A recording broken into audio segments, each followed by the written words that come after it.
home. Tucson Unified is responding to critics of the district's failing schools. The State Board of Ed marked 6 of the schools with Fs, but recently granted appeals to raise 3 schools to D. 9 on your side's Craig Smith is here with more on the district's challenge and plans to boost performance. Craig. TUSD says most of its schools are solid performers and some are outstanding. It says in some cases the State Board of Education treated low-graded schools unfairly, but the district is working on plans to bring those schools up. The State Board of Education tagged 6 TUSD schools as schools that were failing with an F because they stayed stuck at the D level for 3 years in a row. TUSD Superintendent Dr. Gabriel Trujillo says the state did not honor an agreement to grant allowances for changing test standards.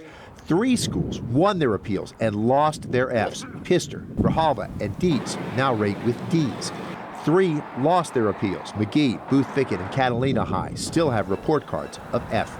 Trujillo says critics were cruel and off base to slam the district for a handful of troubled schools and not recognize many more schools that perform well. You're indicting an entire system for 5 schools. You're indicting in a system of 86 schools where 65 of the 86 schools are A, B, or C rated for 5 schools that have high concentrations of students mired in poverty.